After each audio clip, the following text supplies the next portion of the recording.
Good morning dear student. Today's topic is urine formation. Urine का formation हमारे body के अंदर कैसे होता है। Urine formation involve three main processes, namely glomerular filtration, reabsorption and secretion.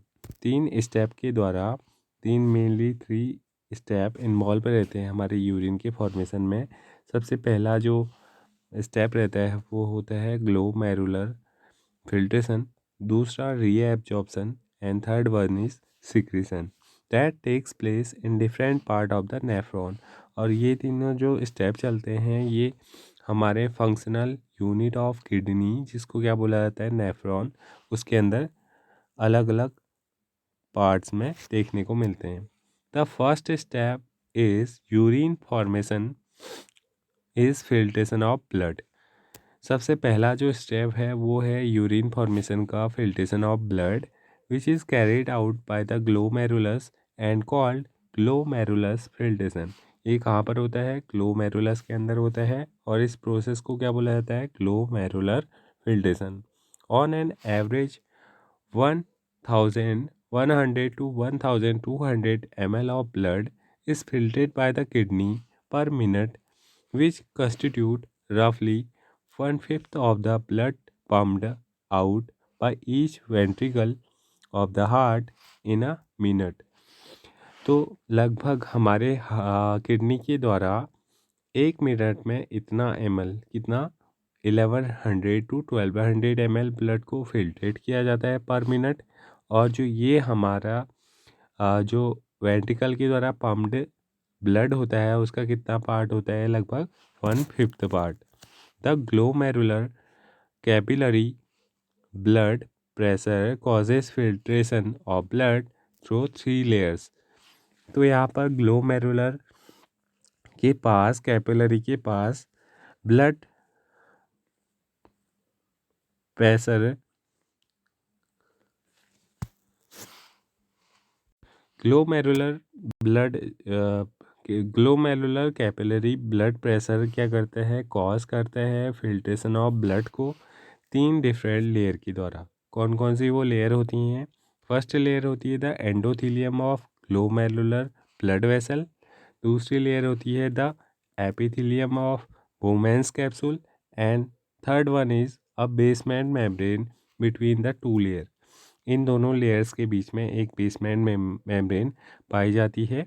ये 3 डिफरेंट लेयर किसके द्वारा फिल्ट्रेशन की प्रोसेस करते हैं? ग्लोमेरुलर कैपिलरी ब्लड प्रेशर के द्वारा फिल्ट्रेशन की प्रोसेस को कंप्लीट करती हैं। ठीक है।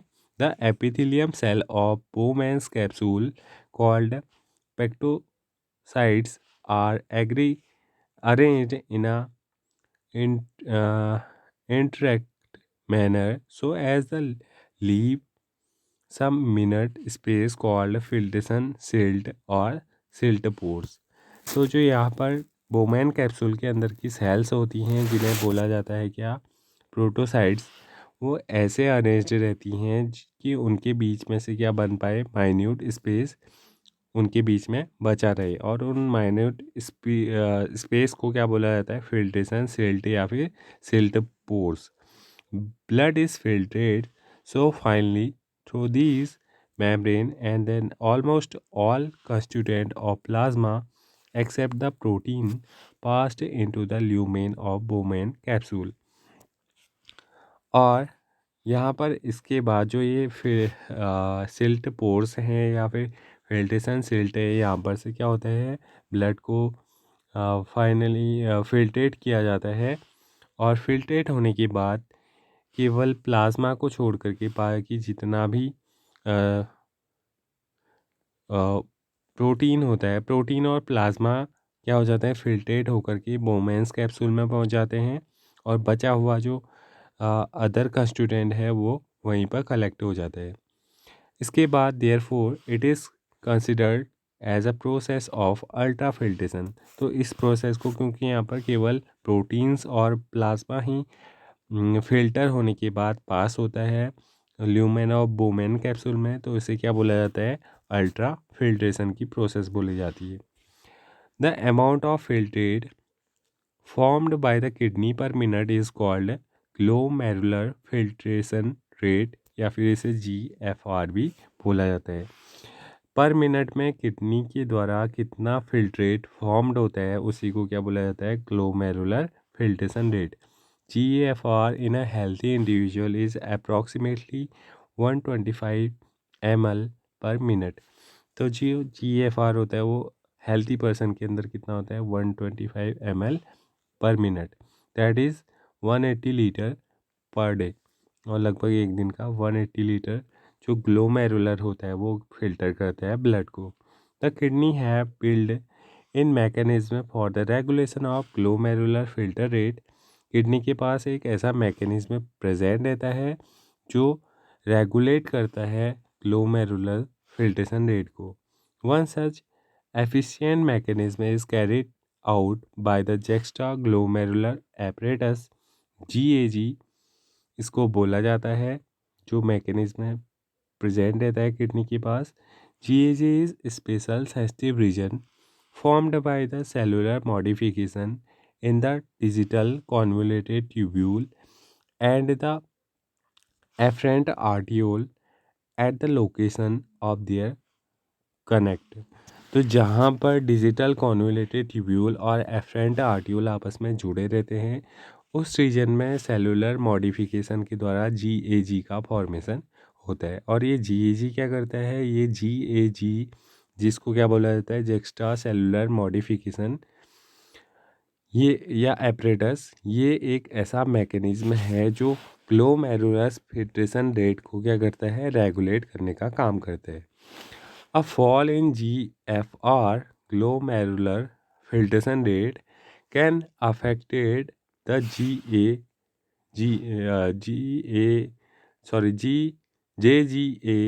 cell to release renin, which can stimulate the glomerular blood flow and thereby the GFR back to normal।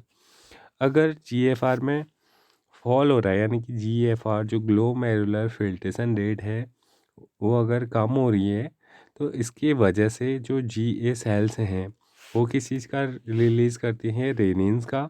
और रेनिन्स क्या करती हैं, ग्लोमेरुलर ब्लड फ्लो को दोबारा से क्या करती है, स्टिमुलेट करती हैं। और GFR क्या हो जाता है, फिर से नॉर्मल पोजीशन में आ जाता है।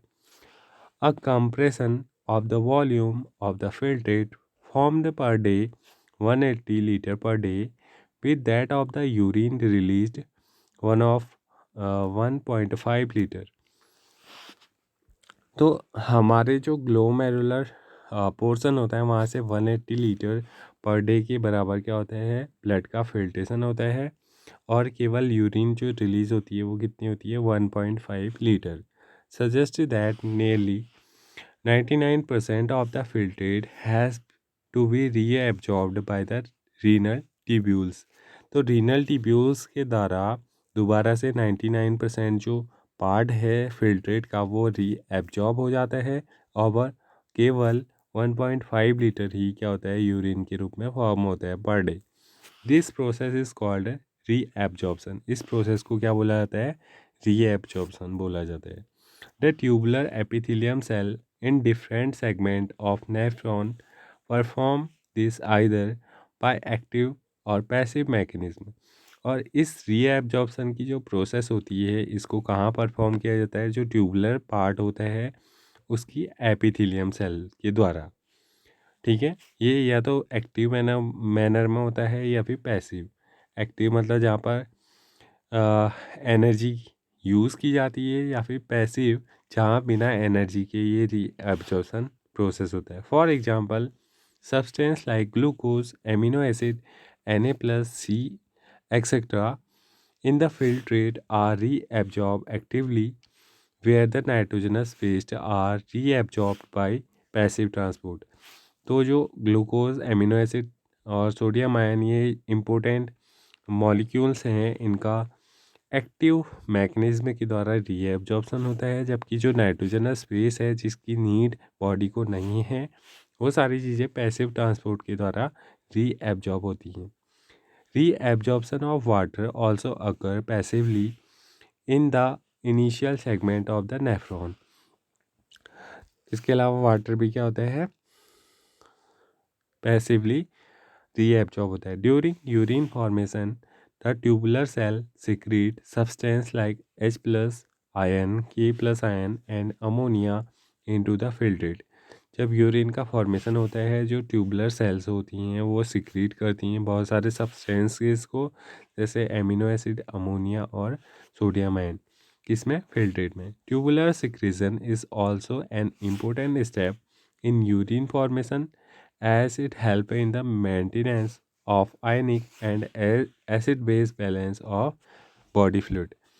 ये सारे सब्सटेंस जो फॉर्म होते हैं ट्यूबुलर सेल्स के द्वारा, ये किस चीज़ के, यूरिन फॉर्मेशन में काफ़ी ज़्यादा इम्पोर्टेंट होते हैं, क्योंकि ये बॉडी फ्लूइड में आयनिक और एसिड बेस बैलेंस को मेंटेन करने का काम करते हैं।